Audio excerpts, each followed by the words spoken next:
Standing with College of Healthcare Innovations from United Kingdom, which is going to take a long way from here for the training the faculties or paramedical, medical and technical level, and professors and teachers from UK will come here and we will also go there and train further. And here we have the Honorable Minister of Health, Mr.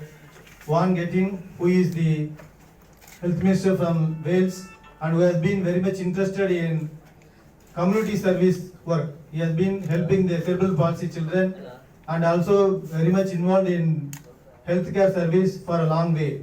He has brought lot of innovations and process in Wales. Thank you for coming here, sir, for giving opportunity and inaugurating the bone marrow unit, sir.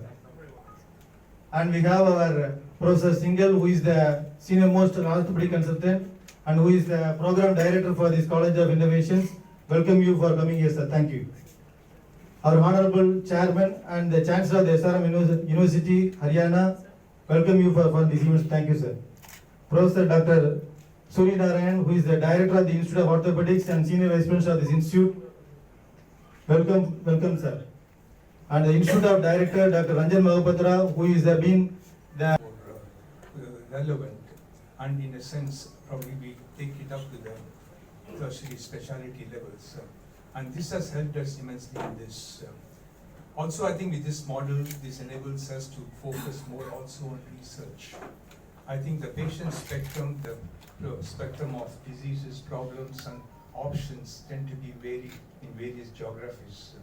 And if you put that in perspective, I think this sort of collaboration between two places is going to be an excellent sort of a breeding ground which can be exploited with the data available to probably bring in newer challenges, and adopt certain technologies is also already established and bring it on par. And that is our excitement in these collaborations, what we look for. So each institute can take up probably one or two of these products or projects and then break it up to the next levels in terms of collaborative research, in terms of exchange of fellows, students, medical physicians. I think that probably would. And you keep guessing how to treat, it is all established. Now you take it more further towards a different line of treatment. Like you do transplant when it is like standard case where there is a match, HLA match donor, and do a transplant for a young patient.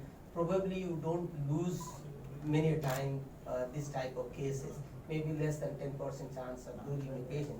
But if you do a case where there is no match, this is a 50% match, or one or two locus mismatch, or completely unrelated, not your family member, there the risk of losing a patient is higher side.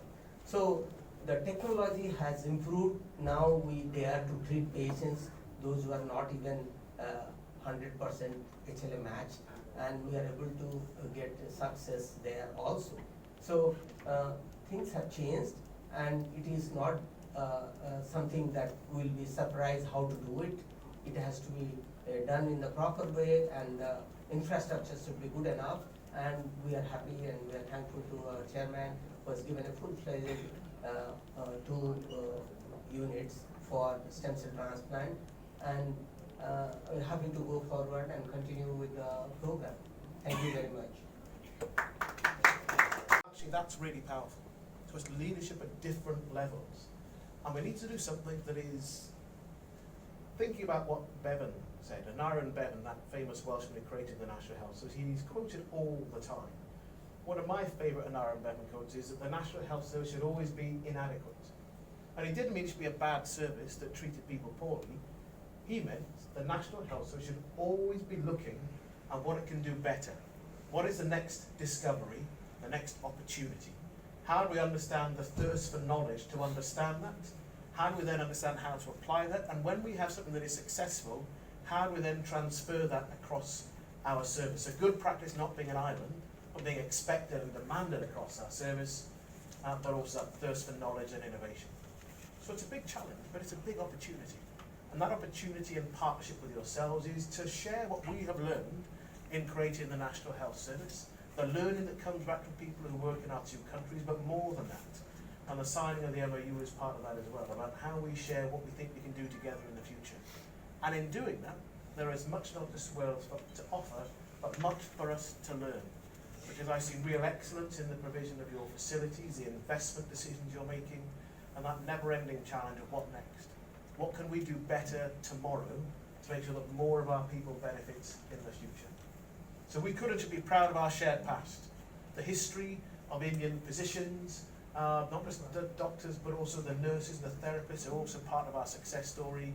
We're proud of that, but prouder still of the choice that we will make together to improve the healthcare system both in Wales and the United Kingdom, but also here in India as well. It's a real pleasure to be here in India for the first time with my family as well. We've had an amazing welcome. I cannot overstate how delighted and humbled I am by the welcome we've had in every single place that we've been. But I look forward, hopefully, to coming back in the future and to celebrating more of our shared success in the world we still will choose to create. Many thanks. That is one part. As a man, we have money, we can invest in anything. It comes as infrastructure. But really, I appreciate my doctors. I'm very lucky to have these people on my board. They are willing to learn the techniques. Today, what you know, what you want to know about the other country or other world is having. You name the things they know and they want to go and learn if you want. That's what we are interested in, signing MOUs and other things. Whatever you say, they are willing to learn. That is needed for this. Most of in the hospitals, it is not there.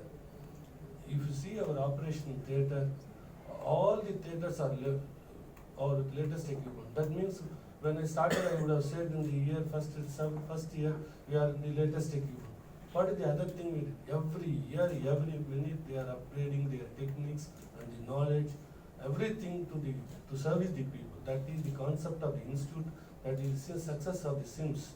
What SIMS success is learning, and it will go on learning. With this, they want to develop this institution to the next level. Next, we are also Doctor, when I spoke to Mr. Ranjan Mugapatra, he wants this theatre. I asked him, what is the cost? Why do you want? How will you? He said, it's nothing, sir, it's my passion. So if this theatre is mostly and 100% built for satisfaction to serve the purpose of society. So all the doctors, you see, what are the equipment? Last year, 1 year back, we might have come for the robotics, this thing. We bought that robotics for 8 crores.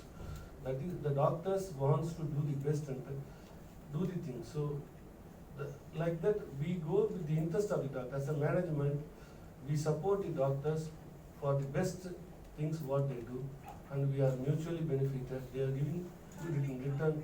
They are doing this very good service to the community, and it will go on. Thank you very much.